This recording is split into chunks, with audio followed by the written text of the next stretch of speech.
because it's only 8 feet longer than a bus. A hotel kitchen in Yorkshire closes its doors for the night, and somehow that single act of mundane British inconvenience ends up costing the BBC £50 million a year. On March 4th, 2015, Jeremy Clarkson walked into the Simonstone Hall Hotel, found out dinner wasn't happening, and decided a man named Oisin Tymon needed to personally answer for it. 30 seconds later, Tymon had a swollen, bleeding lip and an ambulance ride, the most expensive cold dinner in television history.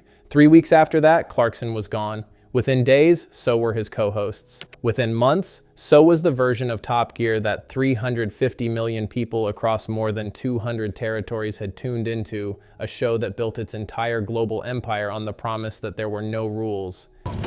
Surely, sir, in the music business, it's fashionable to be quite late anybody. Nobody ever turns up on time. And then discovered the hard way that there were exactly two.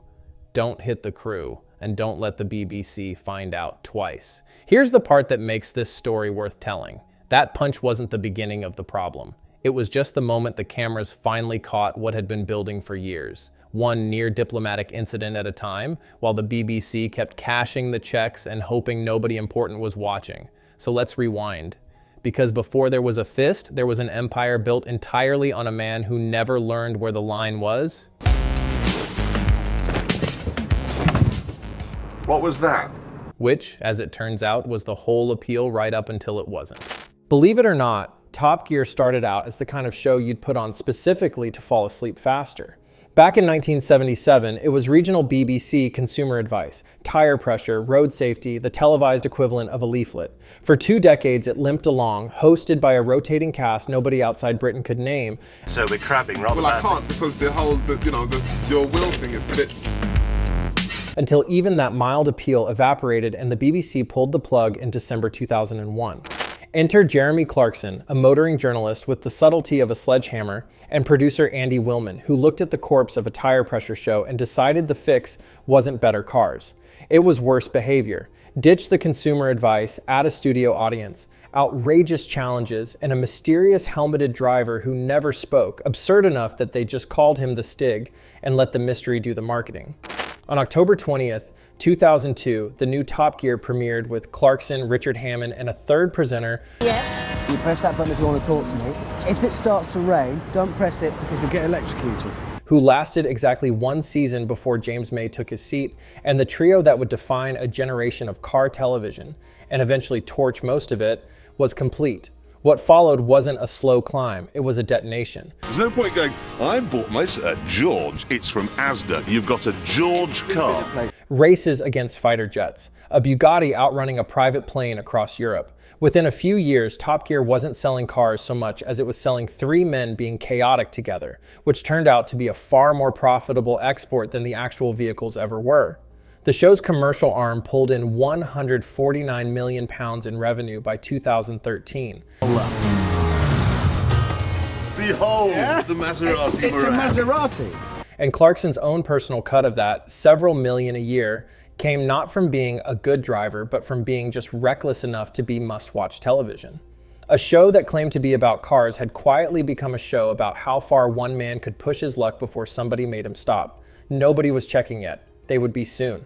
Here's the thing about building an empire entirely on one man's unfiltered mouth. You know, and I can look at this and with my trained eye I can tell you immediately that that is a pub. You've got a trained eye. Eventually the mouth says something it can't take back. And the only question is how many times the BBC lets it happen first. Oh yeah. As long as he's got a sense of direction, he can get. The cracks started showing as early as 2011, when a Christmas special saw Clarkson crack a string of jokes about India delivered with all the comedic sensitivity of a man who genuinely couldn't see the problem, and the Indian High Commission filed a formal complaint. The BBC's response was to air it anyway, twice. A network built on no filter had just learned that no filter also means no brakes. By 2012, he'd compared a Japanese camper van to a person with a facial disfigurement, live on air, and a UK charity reported him to the broadcasting regulator. Around the same time, an outtake got quietly filed away, where Clarkson, reciting a children's rhyme while choosing between 2 cars, appeared to mumble a racial slur under his breath, it didn't stay buried. In May 2014, a tabloid dragged it back into daylight, and it detonated online, and a few months after that came what insiders started calling the slope controversy, where Clarkson used an outdated offensive term for an Asian person mid-shoot. This time, the BBC didn't just complain internally. They handed him a formal final warning, the television equivalent of telling a toddler, "This is your last chance," in writing. I just can't believe somebody's put a Ferrari badge on that when it isn't one. But there you are, makes you... You'd think a final warning might make a man tread carefully. It made him fly to Argentina instead. In September 2014, the crew arrived in Patagonia to film a Christmas special celebrating 60 years of the V8 engine, and one of their 3 cars, a Porsche 928 driven by Clarkson, had a number plate reading H982FKL.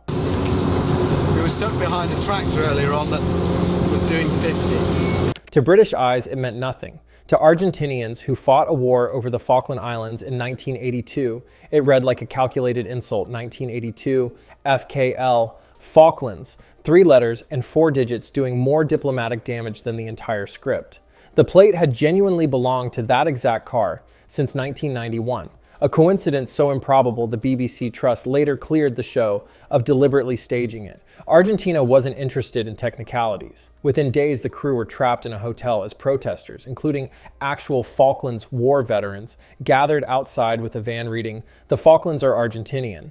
Police got involved. The convoy fled toward the Chilean border 3 days early, pelted with eggs, stones, and at least 1 pickaxe along the way. That car is Why won't you rev? an appalling. While Clarkson later described hiding under a bed as the most terrifying experience of his life, a sentence that says a great deal about a man whose job, up to that point, had mostly involved driving fast cars for fun. The cars never made it home. Argentine authorities impounded all 3. It's a right-hand... And years later, reports surfaced that they'd simply been crushed into scrap, a fitting send-off for a Christmas special that started as a tribute to engines and ended as a hostage negotiation. 1 man, 1 mouth, 2 international incidents in 3 years. Using our massive knowledge of HGVs, we set about explaining why we'd bought what we'd bought. And the BBC kept renewing his contract anyway, because the ratings were too good to lose, a decision that was about to cost them the entire show. 6 months after fleeing Argentina with stones bouncing off the windshield, Clarkson was back at it, this time on home soil, over something far smaller than a war, a closed hotel kitchen. According to the BBC's internal investigation, led by executive Ken McQuarrie, Clarkson unleashed what was described as sustained verbal abuse at producer Oisin Tymon before physically attacking him for roughly 30 seconds. The kind of incident report that reads less like television production notes and more like a police log. Tymon ended up in hospital with a swollen cut lip. Clarkson reported himself days later, proof that even he knew this one wasn't going to disappear quietly. The BBC moved fast this time, suspending him almost immediately and putting the show on hiatus once Hammond and May refused to film without him. For your lives! Run for your lives! 2 weeks of investigation later, on March 25, 2015, Director General Tony Hall delivered the verdict on camera. Clarkson's contract would not be renewed, a sentence that took roughly 4 seconds to say and somehow unraveled a £50 million a year operation. The fallout went in every direction at once. Tymon, despite refusing to press criminal charges, later settled a discrimination and injury claim for over £100,000, split between Clarkson and the BBC. Tony Hall reportedly needed police protection after death threats started rolling in over a man's dinner-related temper. And in one of the more telling subplots of the entire saga, a petition demanding Clarkson's reinstatement crossed 1 million signatures within days, delivered to BBC headquarters on a rented tank, proof that audiences will forgive almost anything from someone who can make them laugh, even an assault. But the real collapse wasn't the punch. It was what came after.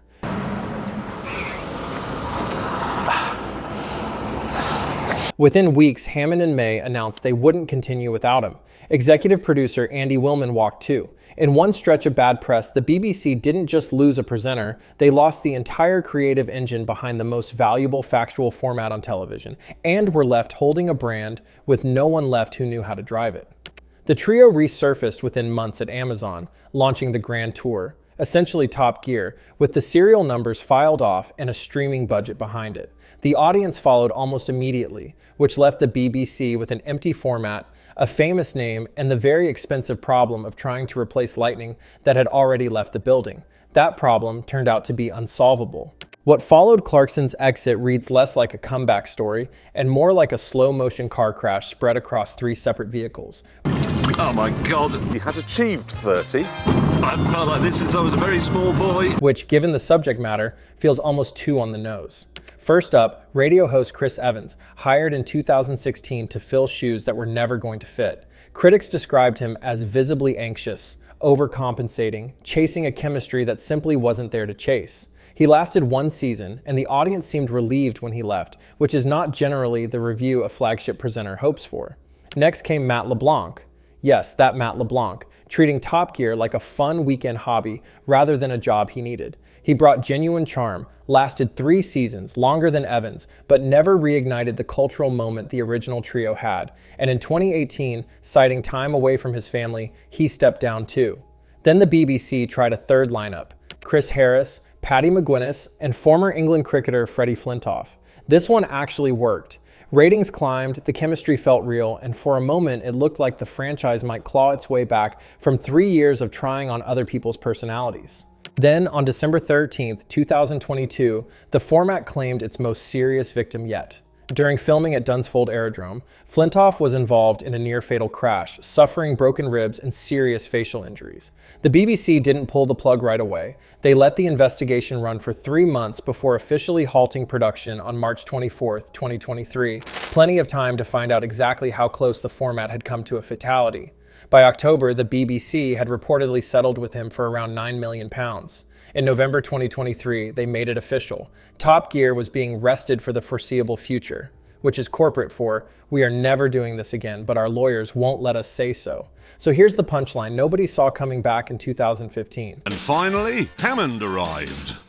I knew he'd buy a BMW Reg. The show didn't just collapse because of one man's fists. It eventually, almost poetically, broke someone else's body too. A format built entirely on chaos and risk-taking ended up seriously injuring 2 different people in 2 separate incidents, 7 years apart, before finally crashing itself off the air for good, which is either ironic or just basic physics, depending on how generous you're feeling. Meanwhile, Clarkson? Still working, still profitable, still making headlines, including a newspaper column about Meghan Markle so widely condemned it nearly tanked his career a second time. Funny how the man at the center of the wreckage walked away the least damaged of anyone involved. So what actually killed Top Gear?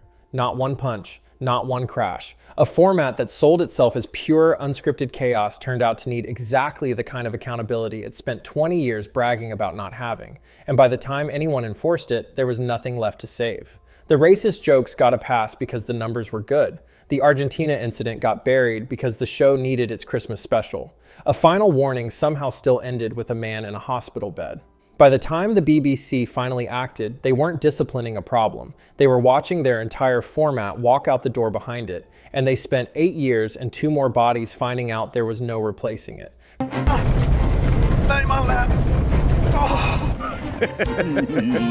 Clarkson, Hammond, and May proved the audience was never loyal to Top Gear the brand. They were loyal to 3 guys being reckless together, wherever that recklessness happened to air.